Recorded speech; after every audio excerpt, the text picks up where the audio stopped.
Tensions explode in this heated hearing as Jared Moskowitz puts Kristi Noem on the spot, demanding clear answers and refusing to back down. What starts as a routine exchange quickly turns into a fiery showdown that has everyone talking. Exhausted. No, not at all. I think we're setting records like Mr. Biggs and now gentleman from California. You're gonna go for the record? If I'm being honest, I threw out 50 of them. God bless you. Let's go. So let's get started. All right. A Vox article, the mess that Kristi Noem made. Without objection. Times article, Noem's spending rule causes delays at Homeland Security. Without objection. Politico, vote to overhaul FEMA canceled after leaked report. Without objection. ProPublica, Kristi Noem misled Congress about top aide's role at DHS. Without objection. The Hill, Trump approval rating on immigration at record low. Without objection. Wall Street Journal, pilot fired over Kristi Noem's missing blanket. Without objection. CNN article, sources describe how Homeland Security Secretary Kristi Noem's Gucci bag was stolen under her chair. Without objection. New York Times, late night is distracted by Kristi Noem's oversized hats. That one's my favorite. And a Times article, some Republicans joined calls for DHS Secretary Kristi Noem to step down. Without objection. All right, thank you, Mr. Chairman. Appreciate your indulgence. Before I begin, first let me say to the families that are still here, I am very sorry for your loss. I watched parents in my hometown of Parkland bury their kids after the shooting at my high school at Marjorie Stoneman Douglas, and I can't tell you that it was an out-of-body experience, and there's nothing like burying a child. So I am deeply sorry for your loss. Madam Secretary, welcome. Good afternoon. Thomas Massey mentioned Ron DeSantis' response during COVID. Well, you're looking at the guy who ran that response. I was the Director of Emergency Management for the state of Florida. For Republican governor, I worked with the Trump FEMA administration during the Category 5 Hurricane Michael recovery. That Trump's FEMA was great. We got expedited reimbursement, a program that you got rid of or threatened to get rid of. And the Panhandle had one of the greatest responses after that Category 5 storm. The president said he wanted to reform FEMA, but that's not what you did. You basically destroyed the agency. Largest FEMA backlog in the history of FEMA. My state of Florida is owed $2.5 billion. You have delayed the FEMA disaster declarations even when the applicants meet FEMA's statutory threshold under the Stafford Act. You want states to do more, yet you want to cut the EMPG program, which grants them funding to build capacity. Your office was involved in discussions of moving FEMA to Texas. You created a rule of anything over $100,000 has to come to your desk, a rule that has slowed down FEMA reimbursement, FEMA response. We have empty regional offices. You have done the opposite of what President Trump wanted to accomplish, which was to speed up the process. Your policies have made the department slower. I didn't think it was possible to make FEMA more bureaucratic, but boy, you have exceeded all my expectations. In the Texas floods, you didn't put the urban search and rescue crews on the road for 72 hours. Days later, the FEMA urban search and rescue chief resigned in protest. You hired 2 people as the administrator with no FEMA experience. We're on our 3rd history of the department. Has that ever happened? The president took presidential action to create the FEMA Council. I supported it. You opposed the FEMA Council. You delayed its beginning. The report has still not come out. The White House canceled your last council meeting and has held up the release of the report. But surprise, I have it. I have it. I want to thank the former FEMA employees that you fired who gave this to me. This report's never been seen in public before, okay? But this is it. This was the report. It was 122 pages, the original draft report. You and Corey Lewandowski then took the report and made it 23 pages. You cut out all the stuff that was put in by governors who had been through disasters, emergency management directors, FEMA experts, national security experts. You cut it all out. It's all gone. That's why the report's not been released. It's sitting in the White House trying to figure out this mess that you created. So instead of getting the recommendations we need, now we have nothing. You've called Corey Lewandowski a special government employee. I understand what government means. I understand what employee means, okay? But I don't know what makes him special.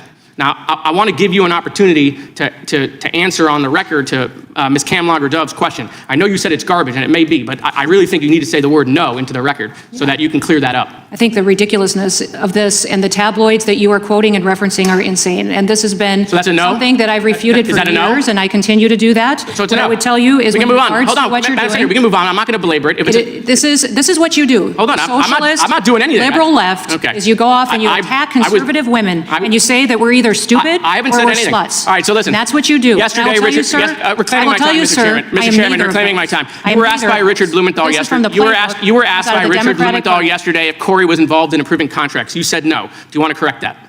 What I would say is that he has an advisor to the Department of Homeland Security, has no decision-making authority. Do you want to correct it, yes or no? You don't want to correct it, fine.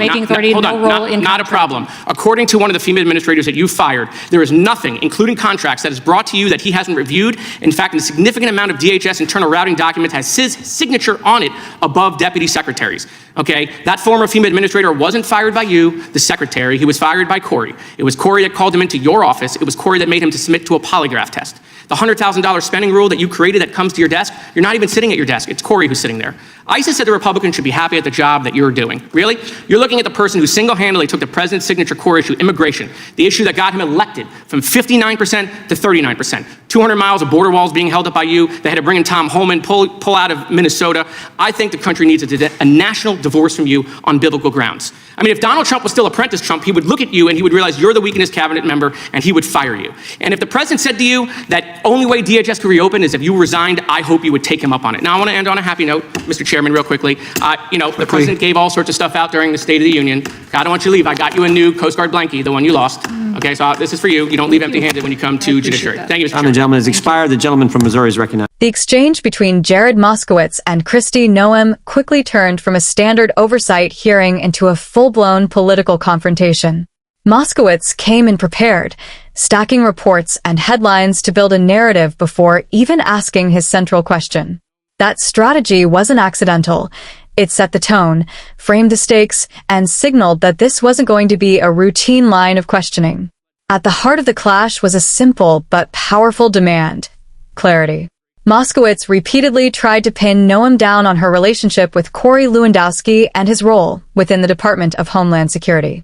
Instead of engaging directly, Noem pushed back against the premise itself, dismissing the claims as partisan attacks and media-driven narratives. That contrast, direct questioning versus deflection, created the tension that defined the moment. What made the exchange especially intense was the speed and persistence of Moskowitz's approach. He wasn't interested in long explanations or political framing. He wanted a yes or no. That kind of pressure tactic is designed for moments like this, where hesitation or refusal to answer can speak just as loudly as any response. And when Noem resisted, it only amplified the perception of a standoff rather than a resolution. But beyond the personalities, this moment highlights a broader issue in Washington: trust and accountability. Oversight hearings are meant to clarify actions and decisions within government agencies, yet they often become battlegrounds for competing narratives. Supporters of Moskowitz will see a lawmaker demanding transparency, while supporters of Noem will view it as political theater aimed at undermining a cabinet official.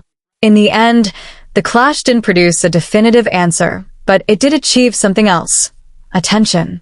Moments like this dominate headlines because they tap into a larger frustration with politics, questions that feel unanswered, officials under pressure, and a system that often seems more combative than cooperative.